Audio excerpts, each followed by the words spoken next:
Hi, I'm head coach Phil Jacobs from Dexter High School.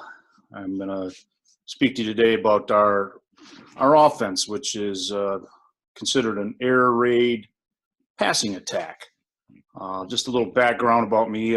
This is my 30th year coaching football. I just finished it, as a matter of fact, my third at Dexter High School. And I want to thank the Michigan High School Football Coaches Association first and foremost for putting this together. I think it's a fantastic way, number one, to network with other coaches, and number two, to learn some football during this lockdown. And hopefully, this video, this recording here finds everybody safe and healthy, you and your family. So this is my contact information. If you like the PowerPoint or just to reach out to me regarding anything that I'm going to go over today, I'd be happy to share. I think it's, a veteran coach like myself for 30 years. I think it's my responsibility to pass on, what I know, what I've learned over the years to younger coaches that are getting into the game. And while everything that I'm going to share with you today is nothing original, it is things that I've learned throughout my coaching career that we're taking 20, 25, 30 years to get it right, but we're still trying to perfect what we do, but I think we're on the right track. All right. So a little history with what we've done here. And prior to our arrival in 2017, Dexter had, undergone 3 straight winless seasons, and they just weren't getting the athletes out, and as a result, they weren't winning football games. So I was very fortunate, and I think this is a good note to anyone looking to become a head football coach, is you've got to find a very supportive administration if any offense is going to succeed, or any program. And I was very fortunate to have a supportive administration, and still do. They allowed me to hire my staff from scratch, and I brought in some great coaches who really care about kids, and I think that's a key to a successful program, is finding coaches who buy in and they really care about kids. So as you can see, 2017, we got hired in about this time 3 years ago, and so we got hired in late in the process. Unfortunately, we was kind of a quick Band-Aid approach. We were 0-9 that season. We ran a spread offense, and as you can see, those were our statistics there in 2017. After a year under our belt, 2018, we implemented the air raid offense and ended up snapping a 42-game losing streak week 2 of that year. We qualified for the playoffs for the first time in school history, and lost that playoff game in overtime. And we doubled our points, almost scoring 28 points a game. We had 3,300 yards of offense, a 2,300-yard passer, and almost 1,000 yards rushing. Last year was our second year in the air raid, and we finished the season 8-2, hosted our first playoff game, unfortunately, again, losing 39 to 41, and both those losses were one to a regional finalist and the other to a semifinalist. So we were right there close. Now we just got to get over that hump, and we set 25 school records over the course of the last 2 years. This past year, scoring almost 500 points. We averaged 50 points a game, had 4,800 yards of total offense, a 3,000-yard passer. We had a 1,000-yard rusher, a 1,000-yard receiver, another receiver that had 700 yards. So, this offense, you need a quarterback who's not afraid to stand in the pocket, make smart decisions. But this is not necessarily an offense that requires a ton of talent. As a matter of fact, our offensive line, we have some strong, hard-nosed kids. They're not the most athletic, not the biggest, but they get in the way and stop the pass rush of the defense and give our quarterback some time. As a result, as we had a 1,000-yard rusher simply because teams are dropping eight into coverage, and it opens up running lanes. So, the air raid is not just a passing attack, even though we probably passed the ball 7 out of 10 downs. And heading into this season, hopefully we do have a season. This will be our 3rd year in the air raid attack. So why we went to the air raid? After our first year, we as a staff kind of sat down and evaluated where we were as a program and where we wanted to head.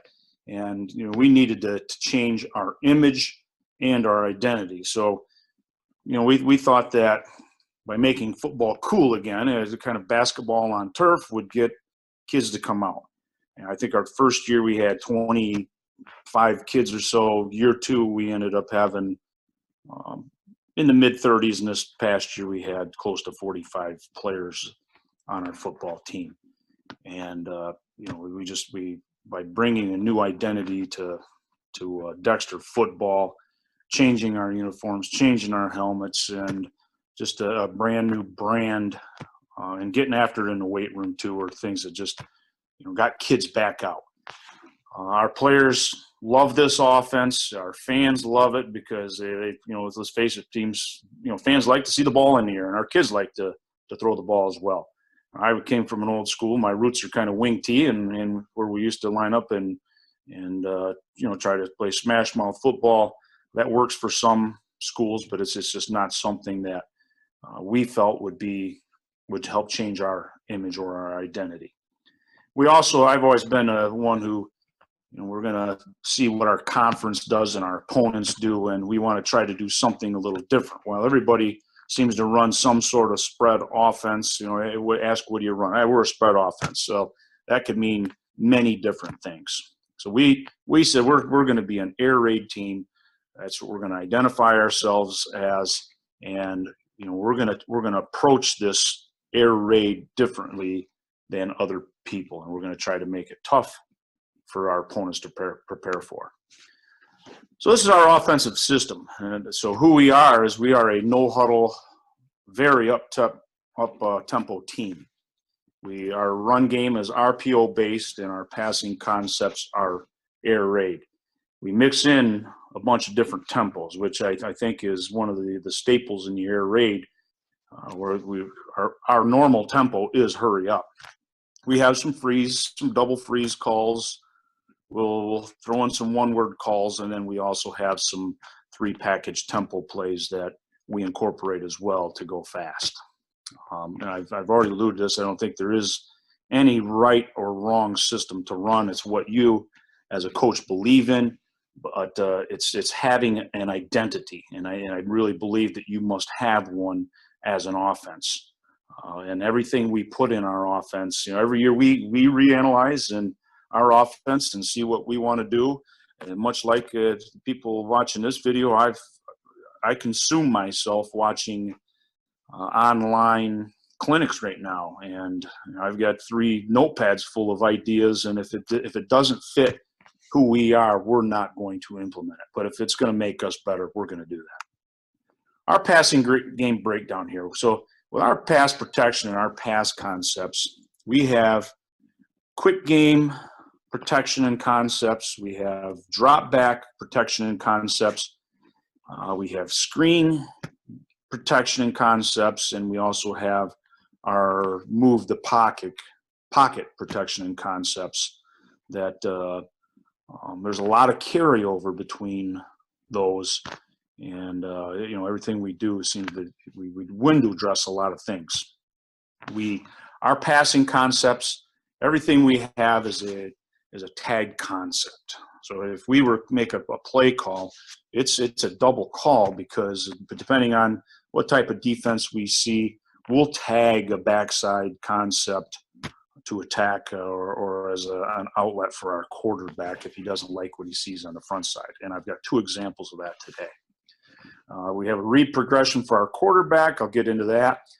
It really is people think air raid, man, it's a sophisticated passing offense. Well, it's yes and no. It can be as sophisticated as you want or as easy as you want. And, we only have a handful of concepts, and we get pretty good at them. We want the read to be simple for our quarterback, and we want it simple for our receivers. And believe me, this stuff is easy to install and teach. And then the concepts that we run, we can run them from many formations. So this is really, if you want my opinion, what separates the air raid from most other spread offenses is the practice, and it's the tempo in practice. Everything we do is fast. From the time in our meetings, our pre-practice meetings, we go through things fast. Our kids have got to learn things fast.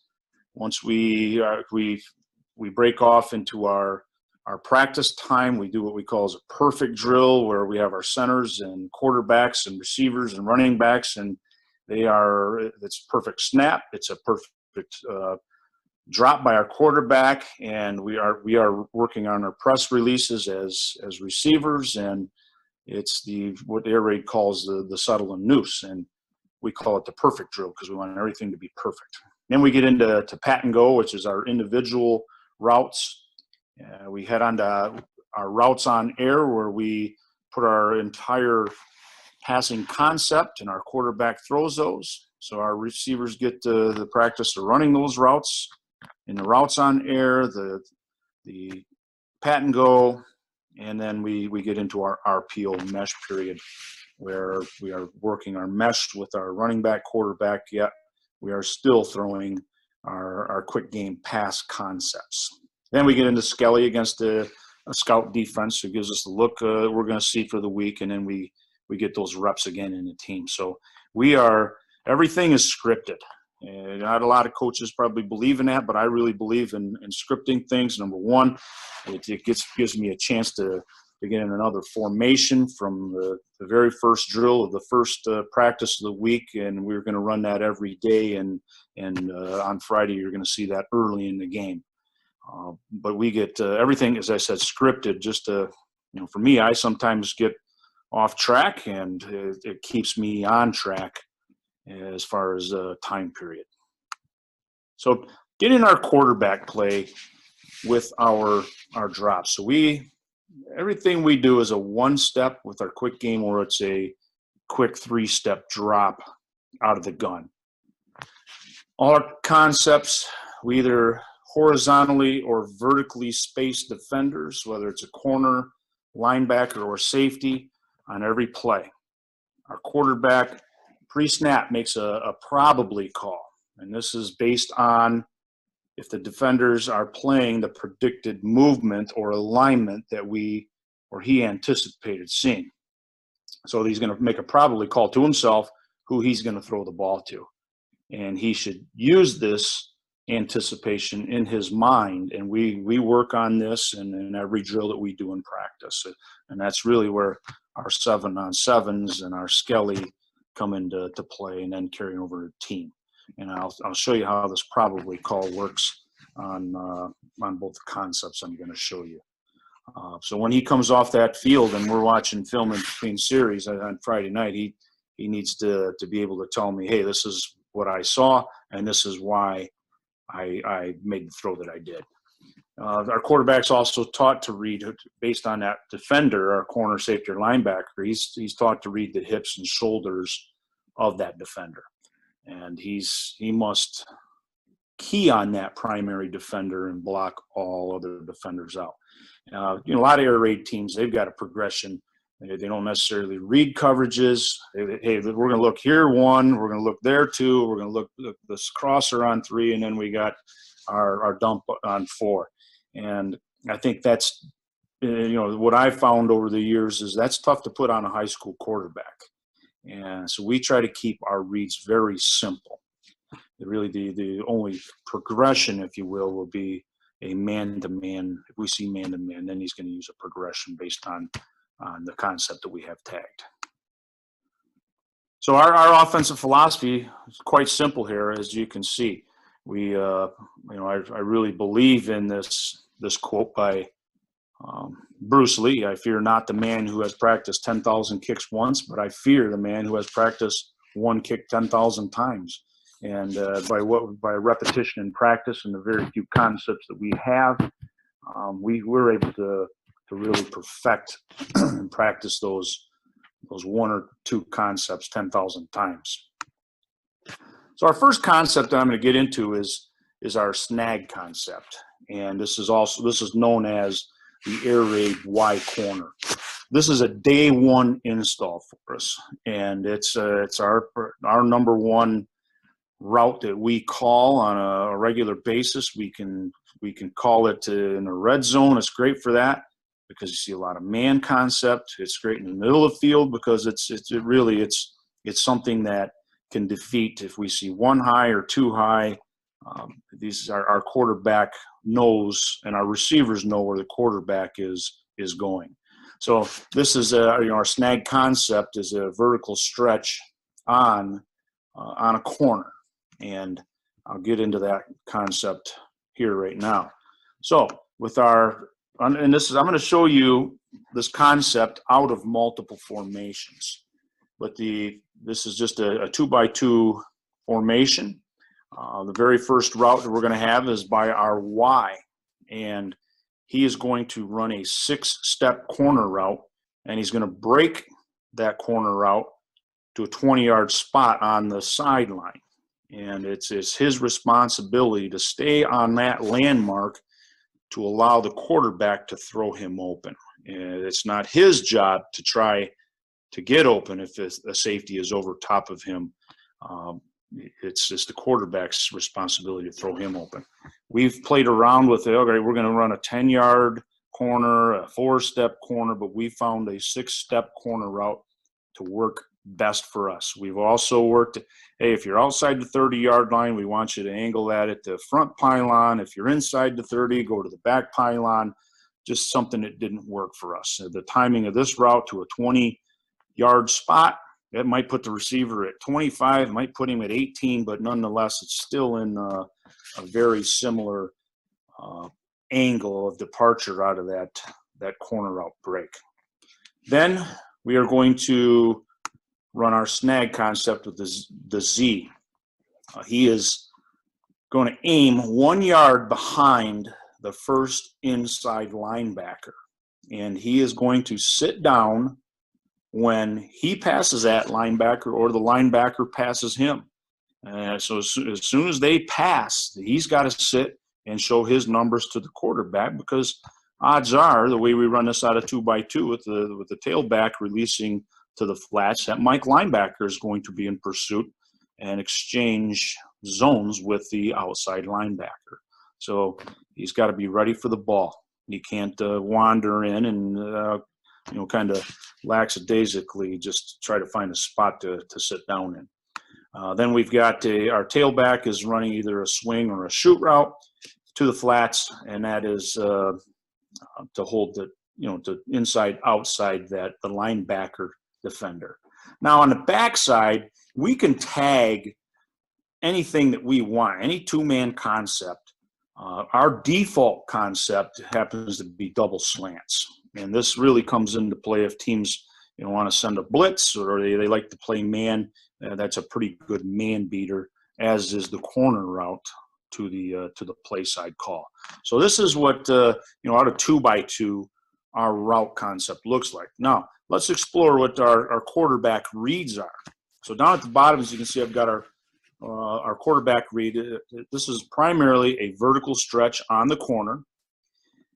Pre-snap, our quarterback is going to decide what side he's throwing to based on the coverage, based on if he senses pressure, blitz, or something of that nature, whether he's going to throw the snag side or he's going to throw the slant side.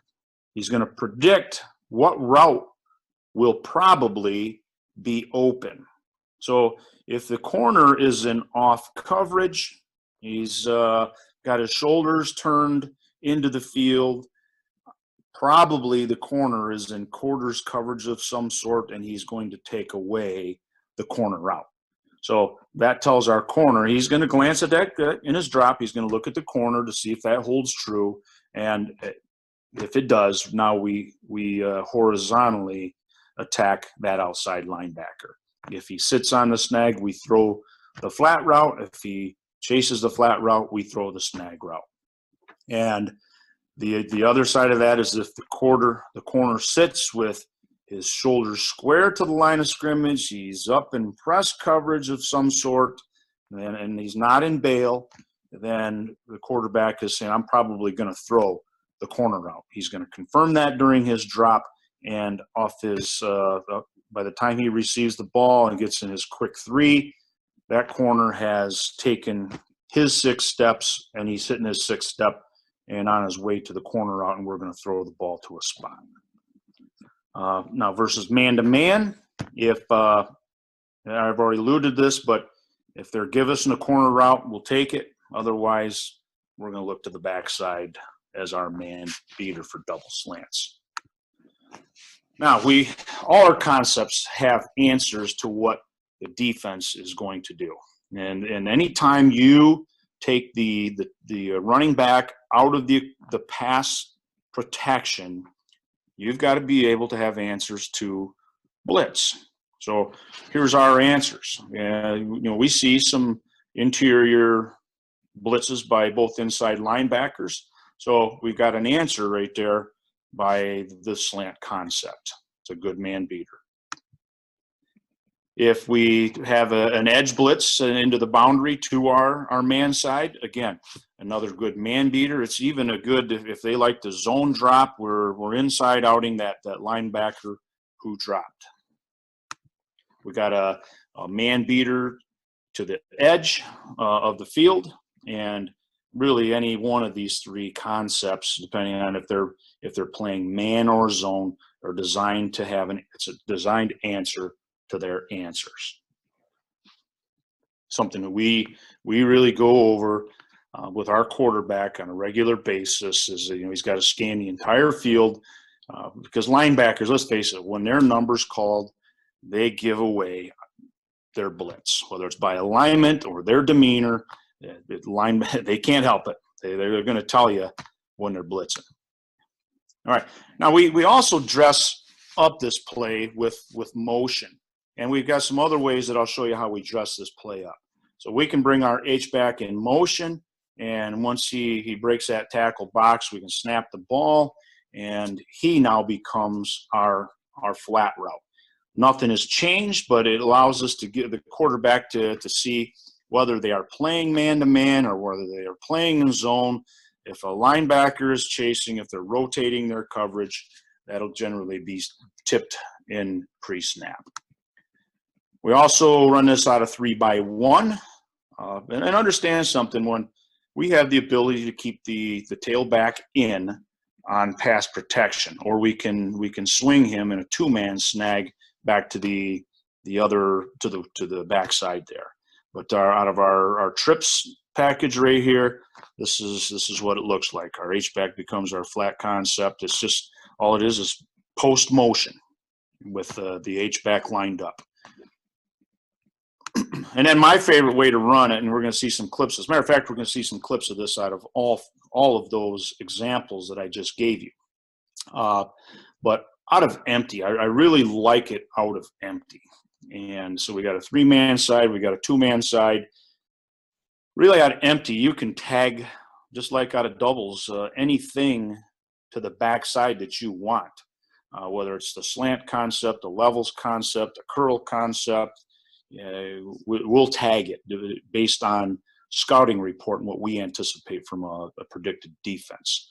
But nothing changes right here. Every concept that I draw up, I try to draw it up against a front that, or a drop 8, just to make it difficult on us. That way, when we do see maybe an even front team, it's much easier because there's one less defender that we have to take care of. And then I've already alluded to the fact that if we do see a lot of teams dropping 8, then that just plays into our hand in the running game. Okay, one variation that we do run from this is we will run a corner post. So we just cop it. And so we'll just give our Y a cop signal, or if we see that the free safety is playing way outside the hash, and because we we do have a tendency to run this concept quite a bit. They overplay the corner route. So our cop route, everything is the same for everybody front side, except for our Y. He's going to take 4 vertical steps as opposed to 6. He's going to take 3 steps to the corner, and he's going to break it across underneath the free safety. And that, I think that's the key point, is breaking it underneath. If you break it over behind him, it won't work. The timing's all messed up, and you just won't come open in time. So he's got to come underneath that and head to the middle of the field. Now the backside, we generally tag with a smash concept because we want to occupy that backside safety so that he can't get involved in the middle of the field and cause a little nuisance for you. So it's the H's responsibility backside to take care of the backside safety. All right, watch a little film here. I just want everybody to understand is I've thrown in the good, the bad, not necessarily the ugly, but this is a teaching film, and this is film, and as a matter of fact, the whole presentation, what we go over with our players during install.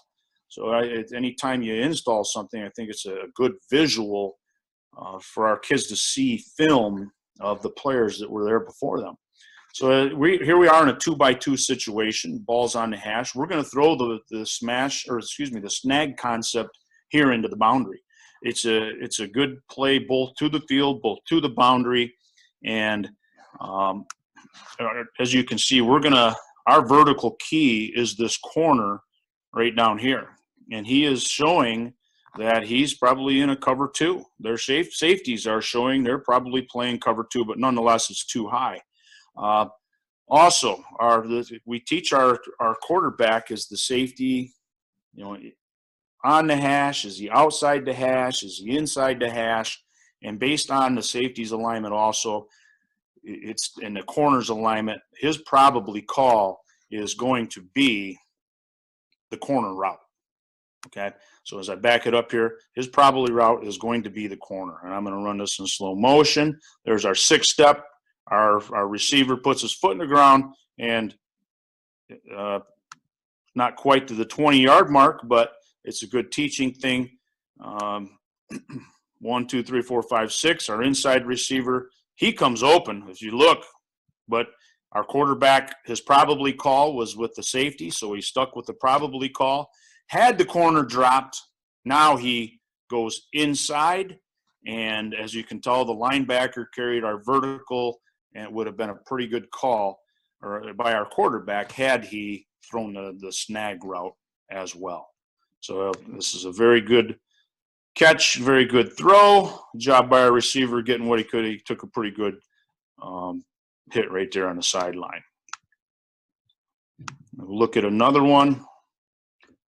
So here it is again, this play out of 2-by-2 situation. This time we're going to the field. And this is against a very good Churchill team that we lost to in the first round of the playoffs. Very well coached, very well defended, but this is, as you can see, this is against an odd front.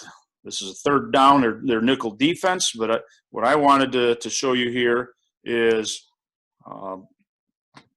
because you can't see the corner, even though to the boundary they are playing in press, but to the front side here, they are in off coverage. So the outside linebacker becomes our under key because the corner, he is an off coverage, and our quarterback made a probably call. I'm probably going to inside out the first inside backer. So there goes our backer.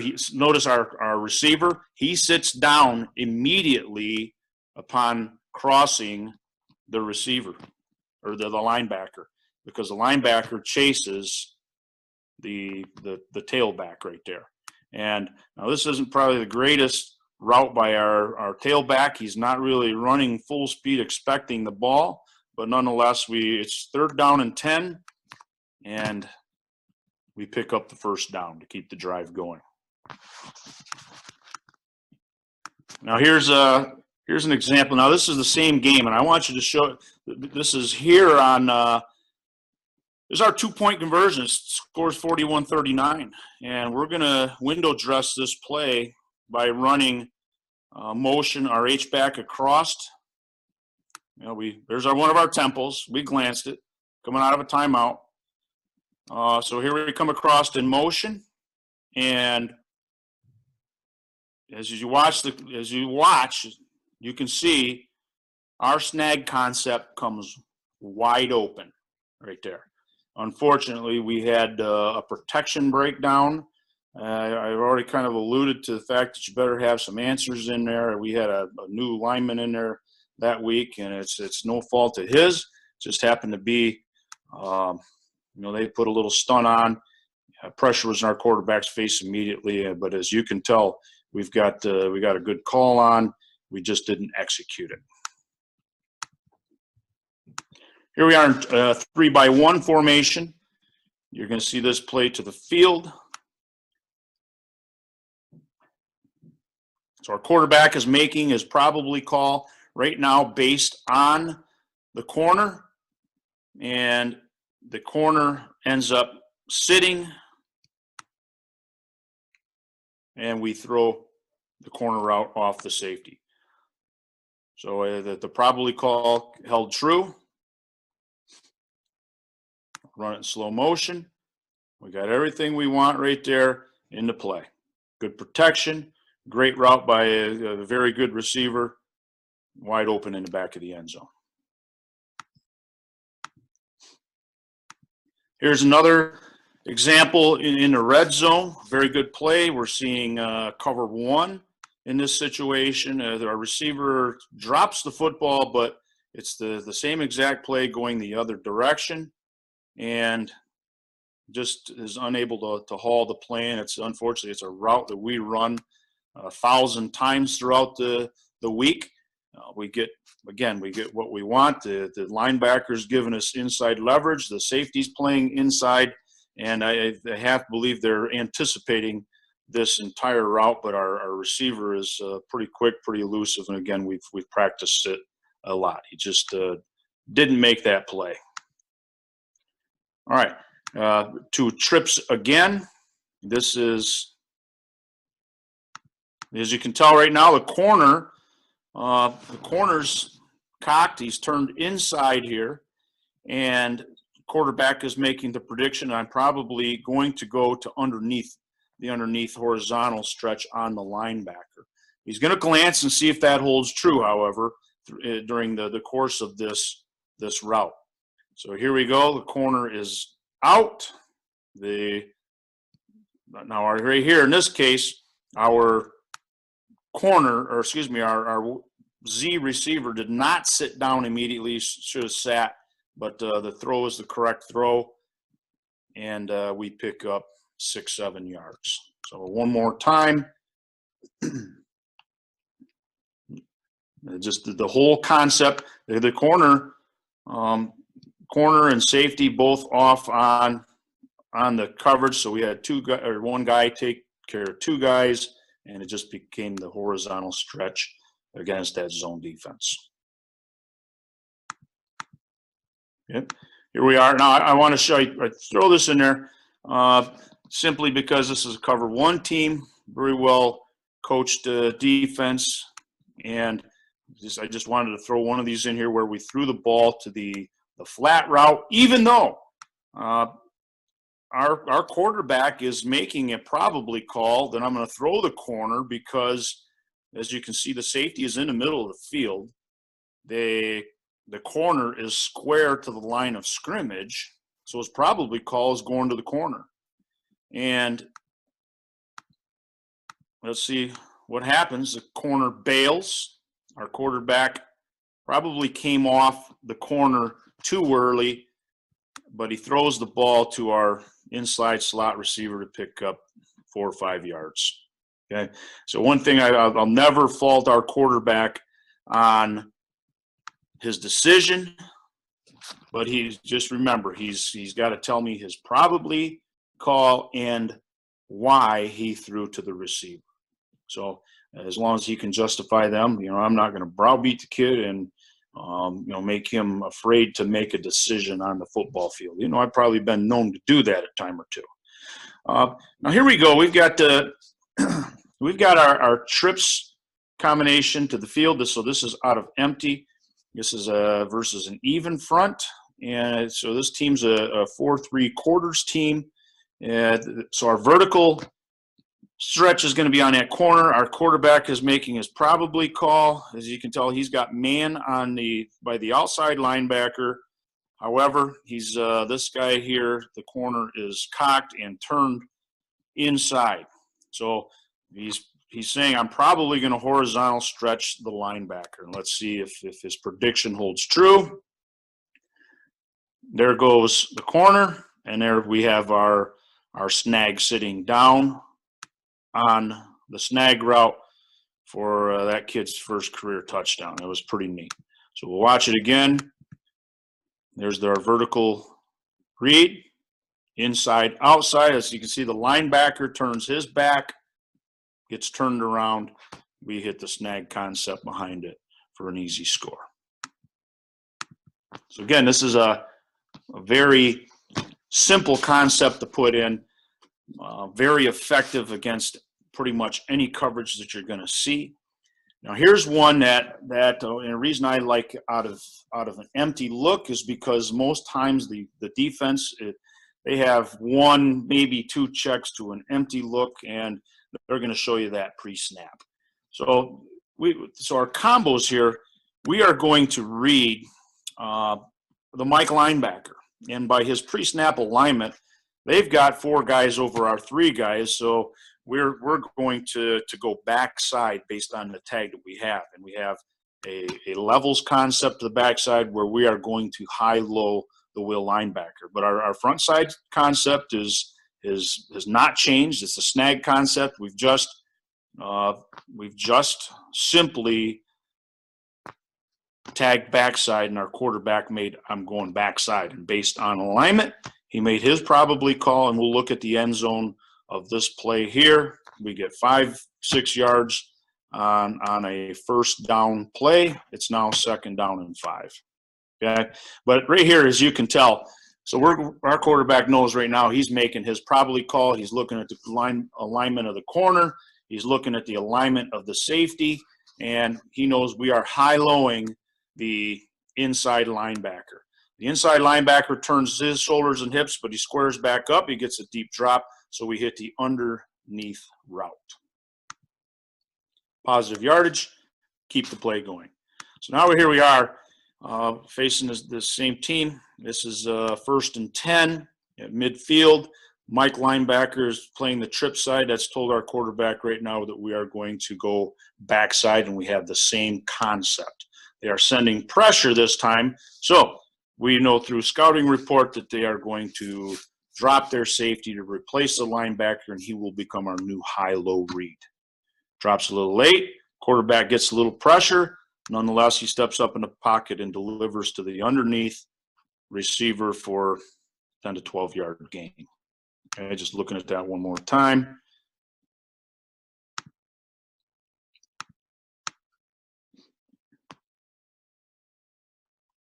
There it is.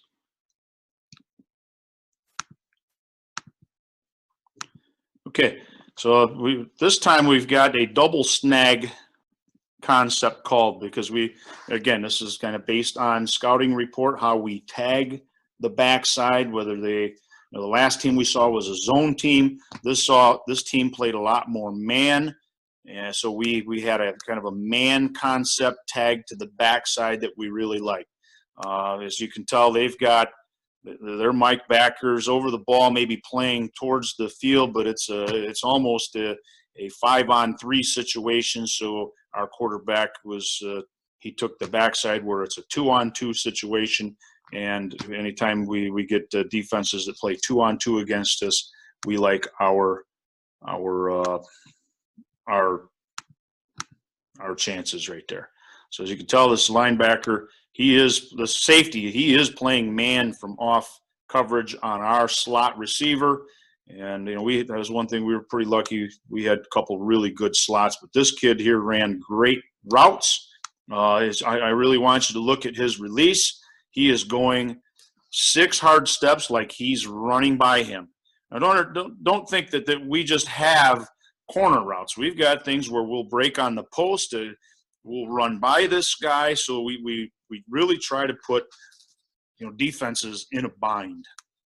And so you can count 1, 2, 3, 4, 5, 6. Give him a little head fake, popped it to his 20-yard landmark, ran it to the sideline, makes a heck of a catch right there. It's a great catch and throw. You're looking at it again. So we got 3-man snag up top. We got 2-man snag on the bottom. And it's another opportunity to keep the chains moving. This time he was right onto that 20-yard spot where our quarterback threw the ball. Look at the end zone view. Good little head fake, created a lot of separation, and got us some yardage. Okay, now here's another little tag that we like to do with this. So we get teams who start overplaying our motion or reacting to it, although this team didn't. I remember this was just before half, so we had a hurry-up situation, and we saw some things that we wanted to take advantage of. Now, so we've got snag tag to the front side, and we've got a running back screen tag to the weak side.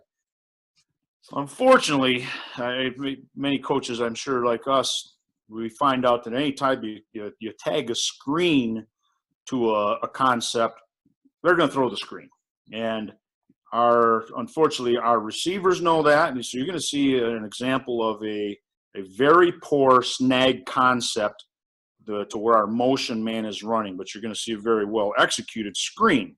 But first, as you can see, they really don't motion. They just bump a man out. They're in press coverage. So even though the corner is turned in, our quarterback is making a probably call that I'm probably going to throw the ball to the corner. However, as you can see, we are loafing off the line of scrimmage because our kids already expected the screen call. So, but that's just something that's on us as coaches, that we've got to do a better job of coaching that, because, hey, if for whatever reason, we like what we've got in the snag concept. And as you can see, this safety is playing to the outside, so a cop route would have been a good call right there as well. But we'll look at the screen. I really like tagging screens. We run a lot of them, pretty effective. But we catch the ball wide open. Our kid, he makes a pretty good move, eluding a kid right there in open space, and that kid's a pretty tough runner right there. Again, he was a 1,000-yard rusher, and he was our third leading receiver. So we do utilize our running back in the pass game. Show it to you here from the end zone view. Our quarterback sets it up by looking at the snag concept, and then we get the ball to our running back in space. Okay, here's another tag. This is the cop tag that I was talking about. So, matter of fact, our slot to the boundary number 2, I remember him telling me, hey, we ran a pretty good share of corner routes. He said, let's run the cop route. So it's a credit to your kids when we run things so much, and they understand how safeties and how coverages are attacking them, that they can start calling, the tags to them. So we've ran the snag concept. We're going to run it to the field, and we're going to run it to the boundary where we tag a cop route. So there's our snag to the boundary, or to the field here. We've got number 11 sitting wide open right here. I mean, he's wide open. But I remember this was just before half as well. Our receiver said, hey, let's run cop.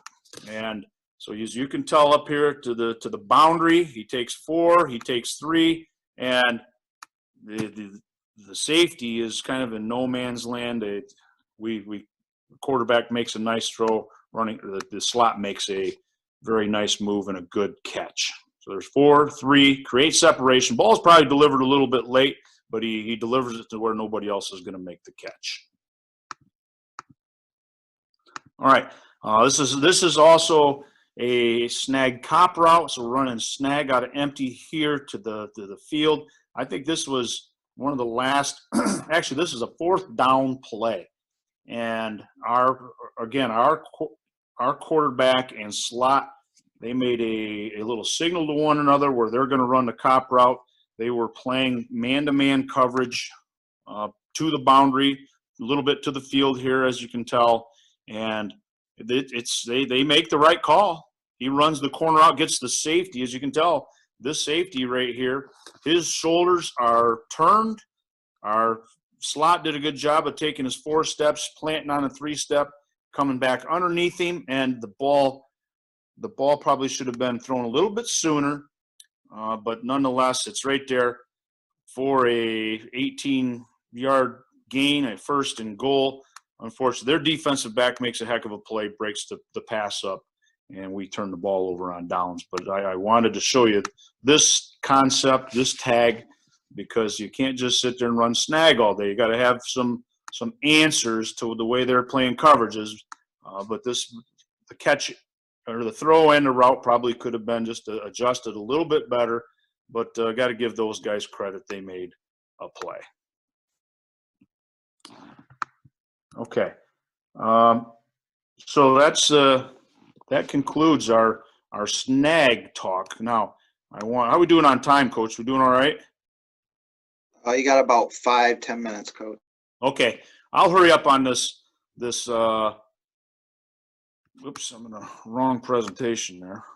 I'll hurry up on this cross concept. Just tell me to stop, Coach, when we're done here. Right, so we get into our cross concept. This is also known as the Air Raid Y Cross. This is a day 2 install for us. It's an easy read for the quarterback. So now instead of the corner being vertically stretched, we have a horizontal stretch on the safety, and we have many tags that make it effective against most any coverage. And whether I call the tag from the sideline or our quarterback calls the tag from the field, he'll get us in the best position right here. So our routes, and again, going through this quickly so we can get to some film, our Y is going to run what we call a USM route. It's an under the Sam, over the Mike.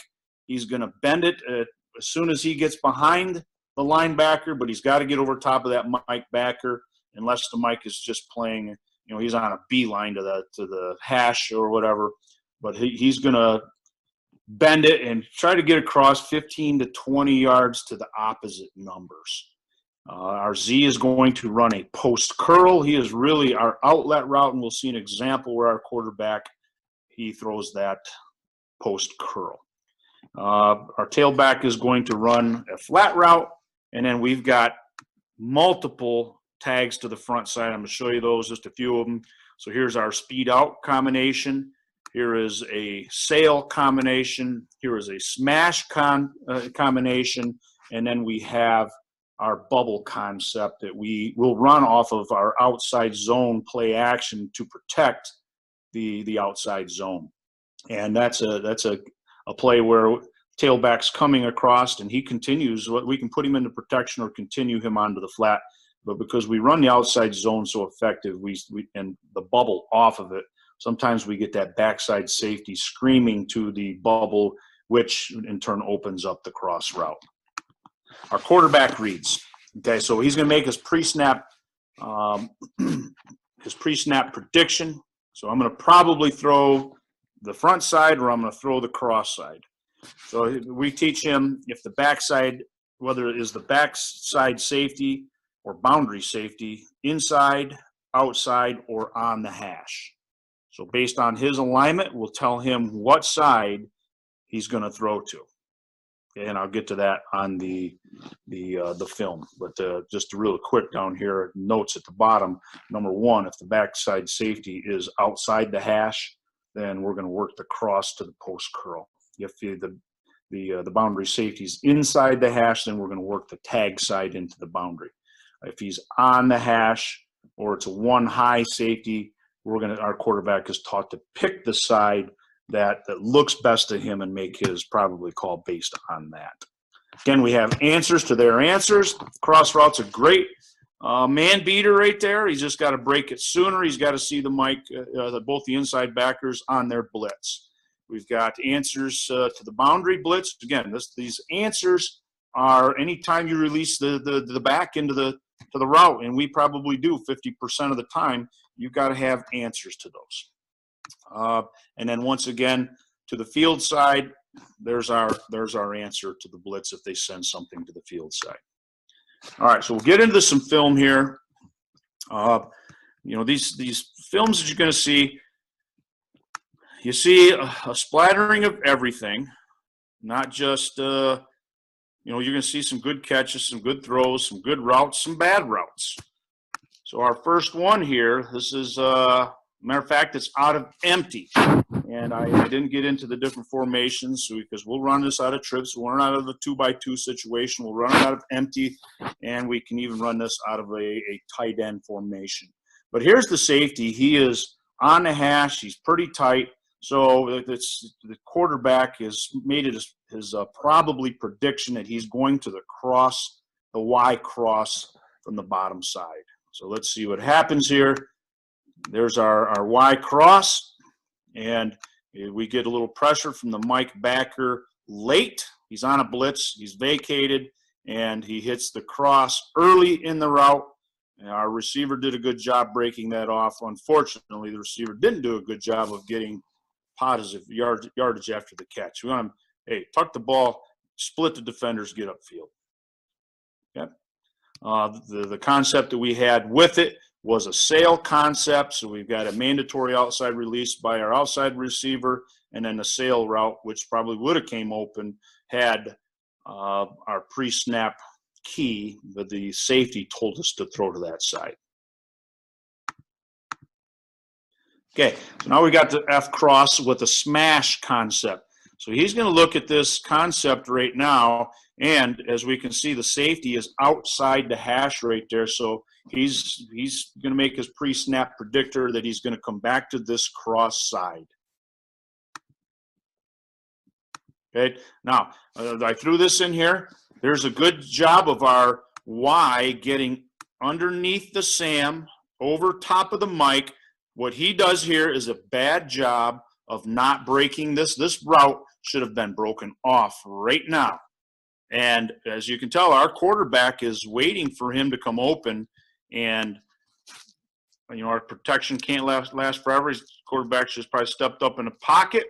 It's just a bad route by our wide receiver, something that we run this over and over and over again. And one more time, as you can see, the middle of the field comes wide open. We just did a bad job of execution. Quarterback did a heck of a job of keeping the play alive. Yeah, we'll look at it again.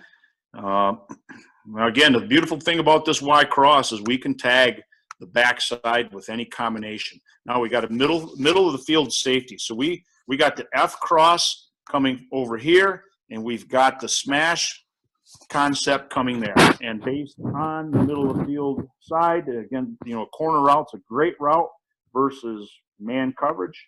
So our quarterbacks, based on the game plan, said I'm going to run I'm going to throw the corner route. And again, as you can see, our receiver, our slot receiver up top, he does a great job off his 6th step, giving a little head fake, bought him some time on the safety, got the safety flat-footed, ran to his spot, and the quarterback threw a strike, and we caught the ball right on the sideline for a first down. And that was a 3rd down play. All right, so we got F cross with a sail concept up to the top. We've got now in this situation, they've dropped 8, so they've got really a 3-on-2 to the boundary. So our quarterback, this is a situation where he can pick the side that he wants to throw to. If he wants to throw the smash, or if he wants to throw the F cross, and in this he decided it's too congested in the boundary, so I'm coming back to the cross side. Here's our Y coming under, going over. He looks for the ball right now because the middle has been vacated. However, our quarterback's got to throw that ball a little sooner. You can see he kind of throws it in traffic. Our kid makes a heck of a grab right here, and a one-handed grab. That kid was pretty special. He made the all-star game this year. Unfortunately, we're not having it, but he's a pretty special player that we're going to miss. So just look at a couple more clips here, and we'll end this. So here is our our cross, this is a play action. We're on a cross smash. So we see the safety is on or outside the hash. And based on our slots alignment, our quarterback is making a prediction that I'm going to throw the cross side. So I give a little poke fake. Really didn't sell much, but once again, I want to show you this. This is our all-state receiver. He's got to get in that open window right there is where he's got to get, and that's something that this was game one. Matter of fact, both these clips, game one and game two, were not very crisp at the route. But this is where the situation where he made a choice. I'm coming to the cross side. We know that we got the post corner route coming open on the backside. You get a better picture of it here from the end zone view. There's the cross. There is right there, the post curl with this kid running the post curl, and he is taught not to come inside the hash. We want him to sit on that hash, and he's wide open for a first down right there.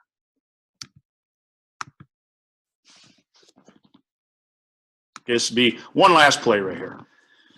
So our quarterback, here's our read. He's seeing the safety is on or outside the hash, but it's a cover two look. We've got a fade out combination down here to the bottom. We got the F cross up top. Really, he could have made any decision and you've been okay.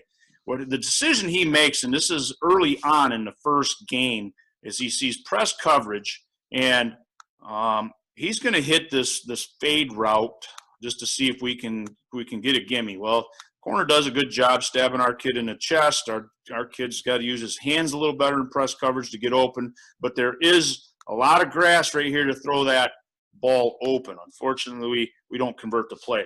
But you can see what we got. Our cross is coming wide open, and then we've got this combination, the fade out combination wide open as well. It's just, we didn't do a good job executing it as players, and we obviously didn't do a great job of coaching that to our quarterback. But he thought he had a gimme, but you can tell we're going to have the cross route wide open. One key coaching point here is he can't keep drifting into the safety. He's got to run away from that safety, and we've got the flat route wide open. So that kind of concludes my presentation. Again, if you would like anything from my presentation, I would be more than happy to share that with you. We have absolutely nothing to hide. As a matter of fact, we enjoy showing what we do. Again, I think it's our responsibility as veteran coaches to pass on the things that we've learned by trial and error to the up and coming generations. So I want to thank the MHSFCA for affording me this time to share what we do in the Dexter Dreadnought air raid passing game. Thank you.